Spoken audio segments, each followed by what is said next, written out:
The Ratuonyo village, shrouded in mystery and tragedy, was located in the center of Homa Bay County, where rumors of old legends danced among the tall grasses.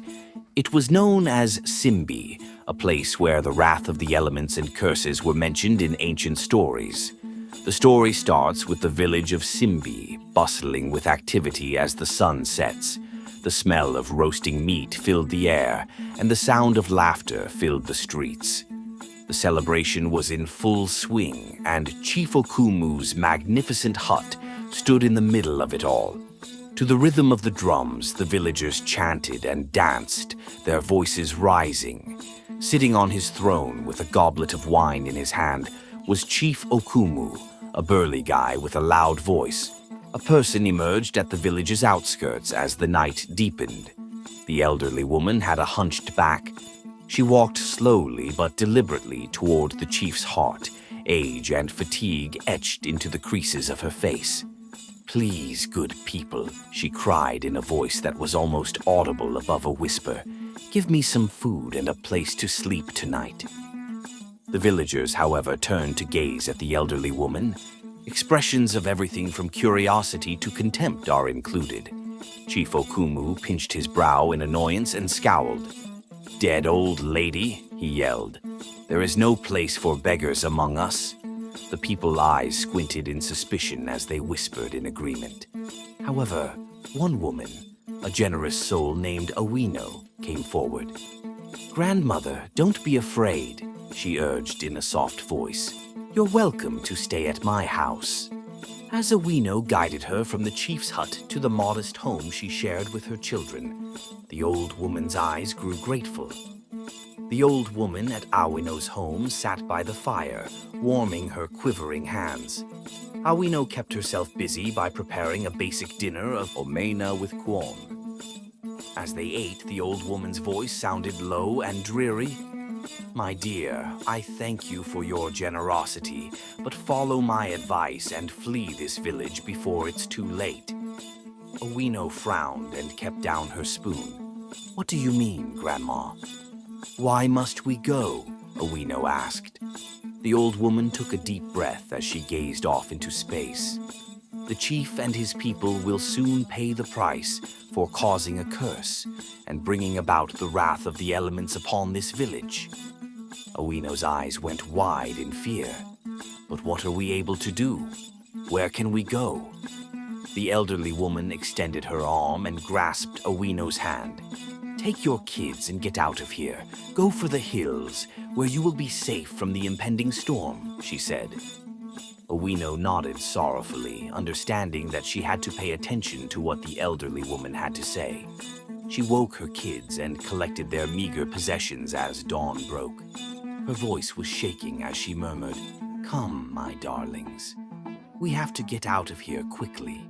A black cloud formed on the horizon as Awino and her kids ran toward the hills. The sky was split by lightning as thunder roared in the distance. Back at Simbi village, the people were still having a good time. However, as the storm approached, the locals began to feel worried. Chief Okumu watched the approaching tempest from the stairs of his hut, his countenance grim. "Get yourselves ready, my people," he said. "We are in the midst of a storm."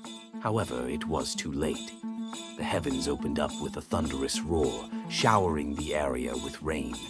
As the wrath of the elements fell upon Simbi, the wind blew and the ground trembled. The ground beneath their feet appeared to vibrate with rage as huts were ripped apart and trees were uprooted. The peasants let out a terrified cry amid the commotion and mayhem. The roar of the storm drew forth their voices. However, the storm subsided quickly after it started, leaving behind a sight of destruction. There was nothing but destruction and devastation where the village of Simbi had once been. After emerging from the ruins of their houses, the locals looked in astonishment and disbelief at the destruction. The magnificent hut of Chief Okumu was in ruins. The storm's wrath tore its roof in two. However, something miraculous occurred in the middle of the devastation. A huge body of water, glistening in the sunlight like a gem in the desert, nestled at the heart of what was once the village square. The expressions of the people who had gathered around the edge of the newly created lake showed a mix of dread and wonder. While some talked about the water's medicinal properties, others muttered about curses and old predictions. However, Owino and her kids felt only appreciation and relief.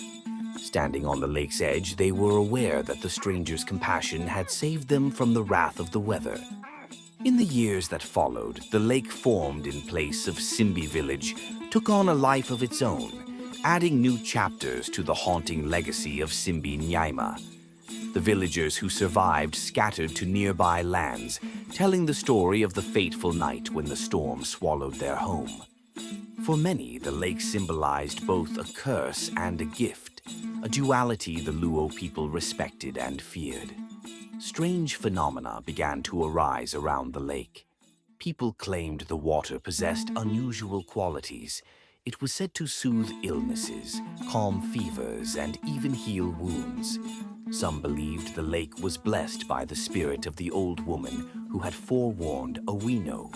Yet it was also rumored that those who approached the lake with ill intent or disrespect met with inexplicable misfortune. Owino, though grateful to have escaped the curse, never forgot the moment she'd locked eyes with the elderly woman, sensing a depth of knowledge and power far beyond her understanding. Now, as she watched her children grow in their new village, she told them the story of Simbi Nyaima, so they would remember both the power of kindness and the price of hubris. Every evening, as the sun dipped below the horizon, Owino would walk to the edge of the lake. There, she would light a small fire, its glow a silent prayer of gratitude and respect to the forces that had saved her. As years turned into decades, Simbi Nyaima became a place of pilgrimage. People from all over Homa Bay County and beyond came to visit, paying homage to the lake and seeking its mysterious healing waters. Elders would recount the story, warning younger generations never to scorn the less fortunate or to ignore the pleas of those in need. Moral lessons. 1. Show kindness to others. Owino's kindness saved her family from the terrible curse that fell on the village. Kindness to others can bring unexpected blessings. 2. Respect the weak and needy. The villagers ignored the old woman and paid a high price. Always treat everyone with respect, especially those in need. 3. Listen to warnings, even when uncertain. Owino listened to the old woman's strange warning, which helped her escape. Be open to advice, even when it seems unusual. What is that warning that you either heeded or ignored? Or that stranger that you interacted with and your life was never the same? Let's interact in the comments section below. Thank you for watching this story. Let me know what you have learned. Please don't forget to like, subscribe, and share this story with your family and friends. See you in the next video.